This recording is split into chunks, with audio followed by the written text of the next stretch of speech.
Welcome to Dark Crossroads Podcast, hosted by Roxanne Fletcher. This is your stop for all things true crime and paranormal. From the infamous story of the New Bedford Highway Killer to the chilling tale of the Black-Eyed Children, Dark Crossroads Podcast is a truly deep dive into the stories that frighten and fascinate you. All links to the show will be provided in this episode's description. And don't forget to let us know what you think of today's episode.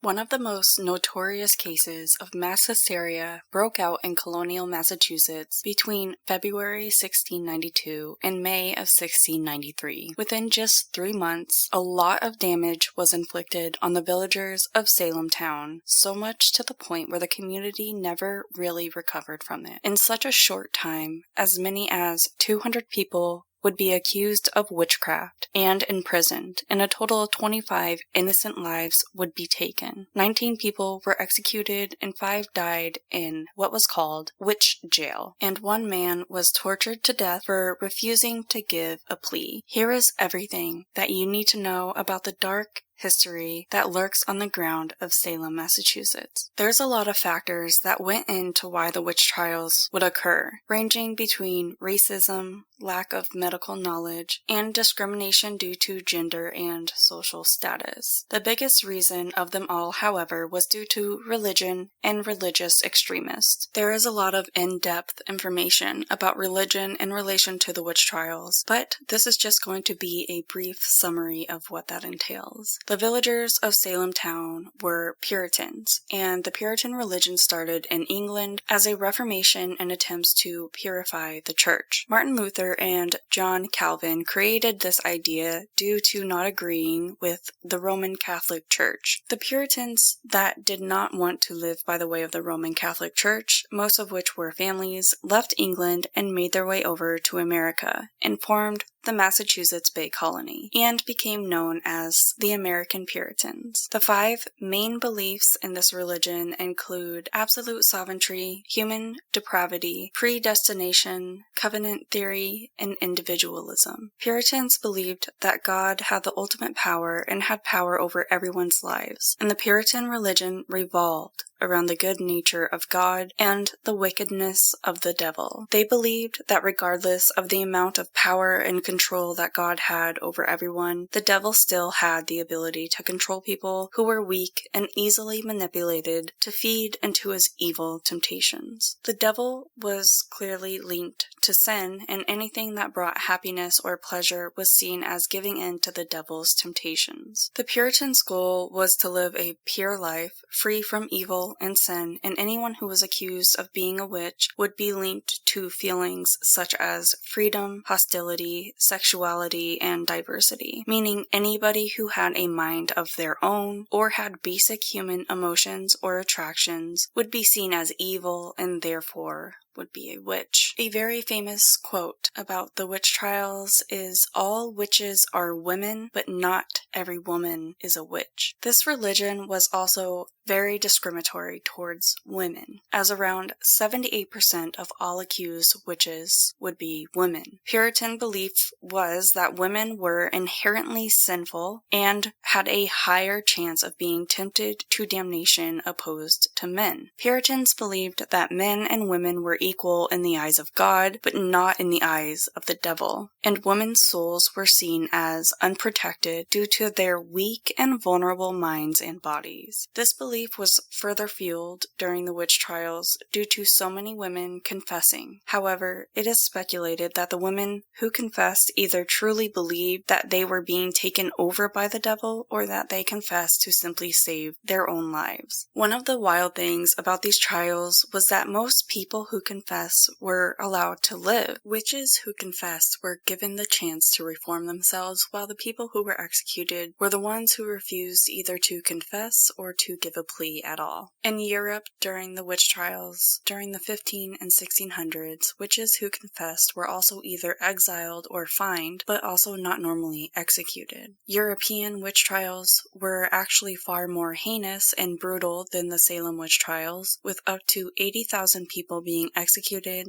which was 80% of them being women, and most of the accused being over the age of 40. Most of the accused in Salem were actually children and teenagers between the ages of 12 to 20. Other differences between European and Salem witch trials were that no one was burned at the stake in Salem. Everyone who was executed by being hung, and one by crushing with rock. Executions in Europe ranged anywhere between hanging, burning at the stake, drowning, and guillotine. It is not known if it was a thing in Europe, but in Salem, another punishment along with death was that the government would take all of your land and fortune, even if you had a family. This caused some people, like Giles Corey, the man who was pressed to death under torture, to not confess in order to make sure that his family kept his inheritance. Torture methods in both Europe and Salem were horrible, normally consisting of burning, dunking, cutting, severe sleep deprivation, pressing, the heretics for the pair of anguish, the Iron Maiden, witch's bridle, the rack, the iron boot, the scavenger's daughter, the bastinado, the jugs, sexual embarrassment, and general restriction and torture. There were a number of tests that would be conducted to determine whether somebody was a witch or not, taking place in both Europe and Salem. The most common test was the skin test. The accused would have to be completely stripped down and checked throughout their entire body for the devil's mark. These marks were normally little red or brown bumps and blemishes, typically being things such as moles, birthmarks, scars, freckles, and extra nipples. Smallpox was also very common during these times, but at the time nobody knew what smallpox really was and just assumed it was part of the devil's mark. The second most common test was the pricking and scratching test. When no marks could be found on the person's body, they would normally prick multiple areas of the accused body with needles to see if they would bleed. They believed that a possessed person would either not draw any blood or much blood at all, so they would constantly prick multiple areas of the body until they got the results that they were looking for. Sometimes they would even have the victims of the accused come in and scratch them. It was believed that the victims would feel relief from their curses if they scratched the person who had cursed them, and if they felt relief, that means the accused really was a witch. Those tests were very similar to the next common test, which was the touch test. The accused person would simply touch their victims, and if the victims felt any sort of pain at all, they were deemed to be a witch. In the European 1662 case of Rose Cullender and Amy Denny, the two elderly women were charged with cursing two young children. Whenever the accused witches touched the girls, their fists would unclench, signifying that the women were witches.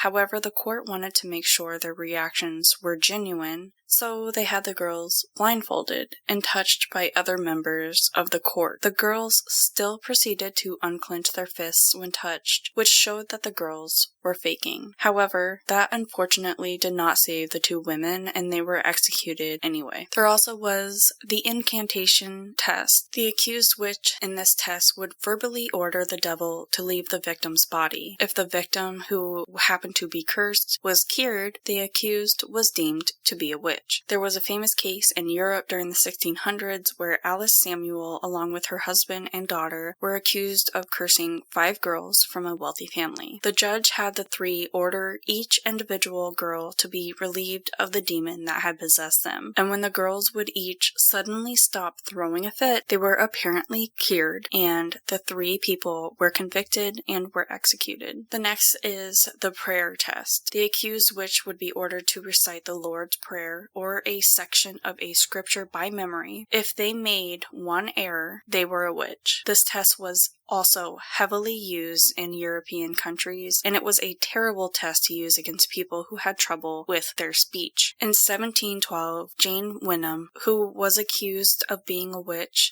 had trouble speaking the words "Forgive us our trespasses, and also lead us not into temptation." She was assumed to be a witch since she couldn't flawlessly speak the prayer, thus being possessed by the devil. However, even speaking the prayer with no trouble at all couldn't always save you from being executed. During the Salem Witch Trials, George Burroughs spoke the prayer perfectly, and he was still convicted as they believed the devil could be tricking them. Another test was the swimming or dunking test. With this test, the accused witches were bound by their wrists and ankles and would be dropped into a body of water. If the accused floated, they would be deemed a witch. If the accused sank, they were innocent, but often would drown before they could be saved. This particular test was used well before the Salem Witch Trials in European countries. Normally, it was used against suspected criminals where they would be thrown into the water and a higher power would decide their fate. It was banned in many European countries during the Middle Ages, but was brought back during the 17th century for the infamous witch hunts. In 1710, the swimming test was used as evidence against a Hungarian woman to convict her of witchcraft. She was later severely beaten and was burned at the stake. Another test that was used was the weight test. Witches were believed to be very light and would be weighed against the weight of the Bible. If they were lighter than the Bible, they were deemed to be a witch. However, this obviously never ever worked, so whenever this test would fail, they'll go off and conduct another test. But the most bizarre test of all of them was the witch cake test. A cake would be made with rye flour and the urine of the accused witch or anyone with the symptoms that started the witch hunt to begin with. The cake would then be fed to a dog, and if the dog portrayed the same symptoms as the accused witch, then the accused would be deemed a witch. They also believed that the dog would specifically point out who the witch was. And now that we're on the topic of dogs, 2 dogs were also accused and found guilty of witchcraft and would also be executed. Much of the evidence that would be used against the accused witches was spectral evidence, which was basically images and aspirations of the accused being seen by the afflicted, and the afflicted would claim that this aspiration inflicted a curse upon them. It was believed that only the devil could allow these aspirations to appear, even in dreams, and the accused witches would have needed the devil's permission to be seen, therefore they must be a witch. It all started with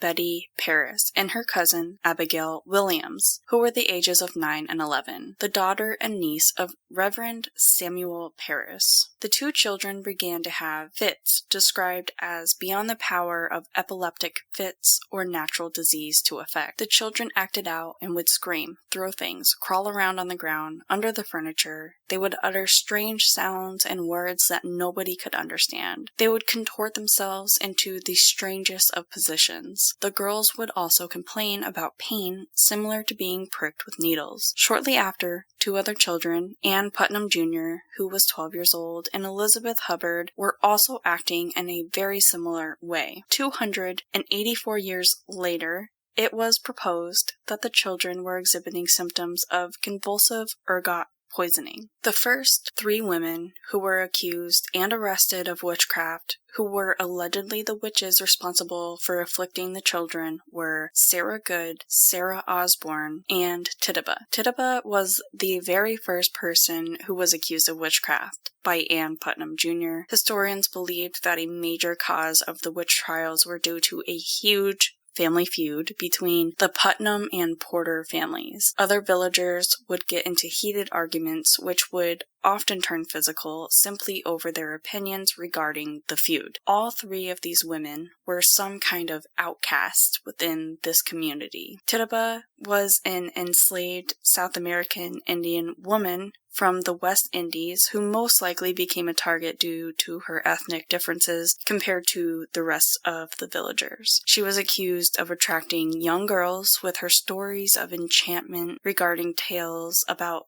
sexual encounters with demons, swaying the minds of men and fortune-telling. Sarah Good was accused due to her reputation of scolding the children too harshly and often muttering angrily under her breath, and Sarah Osborne was accused and was seen as actively rejecting her religion. She was also accused of having her own self-interest after getting remarried and trying to gain control over her son's inheritance from her first marriage. Others were accused of witchcraft in the following March: Martha Corey, Rebecca Nurse, Rachel Clinton, and Dorothy Good. Martha Corey is one of the most famous victims in the witch trials due to being such a prominent woman in the local community. She was also a very active member with the town's children and was very well liked and respected. She never supported the witch trials as she didn't believe that witches, warlocks, or magic existed. She and her husband, Giles Corey, sat in on the witch trials a few times, and Martha had expressed her skepticism of the trials and tried to defend the women who were being accused, saying that she did not believe that they were witches. The next time her husband, Giles, wanted to attend a meeting, she said no, and neither of them decided to go. This caused her to be accused of not only conspiring with the witches, but also of being a witch herself. This shocked many people in the village, because if someone like Martha could be a witch, then anyone could be a witch. The community were also deeply troubled by the accusations against Rebecca Nurse, as she was also a devoted member of the church in the Salem town. Sarah Good, even though she was a 4-year-old child, was also interrogated, and her answers seem to have suggested that she was in cahoots with her mother in witchcraft. Rachel Clinton was arrested due to the offenses unrelated to the girls in Salem. In April, Sarah Cloyce, who was Rebecca's sister, and Elizabeth Proctor were arrested. The two women were brought in for a meeting and examination with John Hawthorne and Jonathan Corwin. During the proceedings, Elizabeth's husband, John Proctor, stepped in to defend her, which led to his arrest on the same day. Within the next week, Giles Corey, Abigail Hobbs, Bridget Bishop, Mary Warren, and Deliverance Hobbs, who was the stepmother of Abigail Hobbs, were all arrested and all examined. Abigail, Deliverance, and Mary all confessed and started making accusations against other alleged accomplices, which caused the arrest of Sarah Wilds, William Hobbs, who was the father of Abigail and husband of Deliverance, Nehemiah Abbott Jr., Mary Eastie, and Mary English, Edward Bishop Jr., and his wife, Sarah Bishop. On April 30th, George Burroughs, Lydia Dustin, Susanna Martin, Dorcas Hoare, Sarah Morey, and Philip English, who was Mary's husband, were also arrested. Nehemiah Abbott Jr. was released after the person who accused him withdrew their accusation. In May, John Willard and Elizabeth Colson were also arrested, and more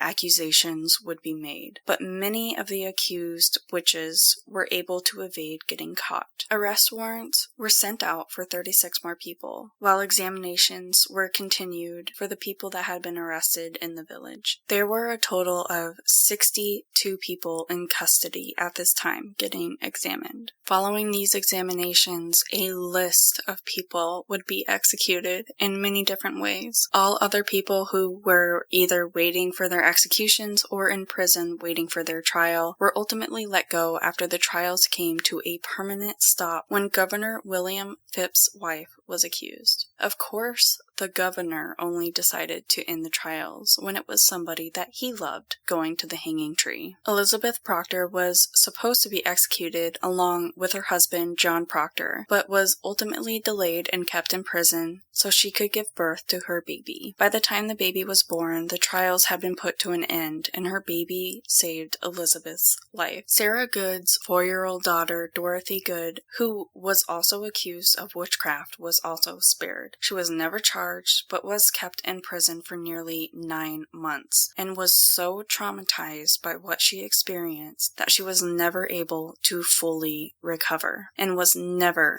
able to go off and live a normal life on her own. She was completely unable to care for herself for the rest of her life. Martha Carrier also had 2 children that she was forced to leave behind, Thomas, who was the age of 10, and Sarah, the age of 8. In the end, some historians believe that the horrific events that occurred in Salem left a good message upon the world. They argue that the trials left a sort of taboo mark in America about mixing religion with government. They also say that this left a constant reminder in our minds about the importance of due process in the legal system and the dangerous effects of premature panic and overreaction to mass hysteria situations. Researchers also recently found the execution site for the trials in 2016. Gallows Hill was discovered on a rocky outcropping located near a Walgreens in Salem, Massachusetts. In November of 2001, after the 300th anniversary of the trials, the Massachusetts legislature passed an act exonerating all who had been convicted and naming each of the innocent, with the exception of Elizabeth Johnson, who was cleared by the Massachusetts Senate on May 26 of 2022, the last conviction to be reversed.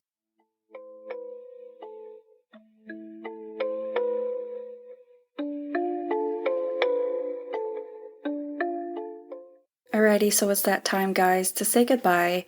But before I do so, I just want to send a thank you to all of my listeners for your continued love and support and for sending in cases that you want covered and stories that you want read on the podcast. We truly accept all stories, including scary, paranormal, and funny. Any cases you want covered or stories that you want read on the podcast, just please send them in to darkcrossroadspodcast@gmail.com. Thank you for hanging out again today, and if you want any more information about the podcast or cases and stories that we cover, then head on over to the website at www.darkcrossroadspodcast.com. There you can find all of the information about the podcast, a link to our merch, and also our blog covering all of the cases that we cover. You can also find us on all social media platforms. Don't forget to like, share, rate, review, subscribe wherever you're listening to us. You can subscribe to the podcast for bonus information. There is a link in all episodes in the notes that will send you to our subscription page, and with that you will get bonus content, discount on future merch,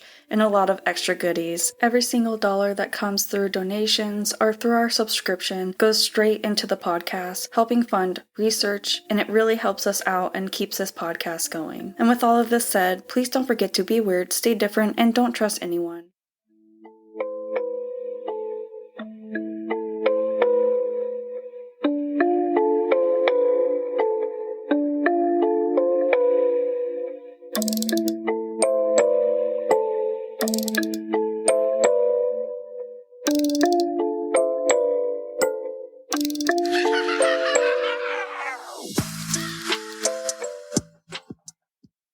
Dark Crossroads Podcast is brought to you by Problem Wildlife. Problem Wildlife serves all of Western Massachusetts and has been humanely protecting your house and your family from unwanted pests for over 20 years. Take back your space with an animal control service that you can trust. They are family-owned, fully licensed, and are knowledgeable and dependable. To find out more about their service, simply visit their website at www.problemwildliferemoval.com, and their information will be included in our show notes. The Curiosity Box delivers the cerebral fascination of Vsauce right to your door through engaging science toys, surprising puzzles, and books that expand our understanding of the universe. The creators worked together to create, design, and handpick each illuminating item in the Curiosity Box, including constructive kits, brain games, and imaginative custom t-shirts. Every quarterly delivery will turn your home into a laboratory of wonder. If you have always been curious about the world around you, then subscribe to the Curiosity Box and have access to the most popular science education network on YouTube, as it energizes a community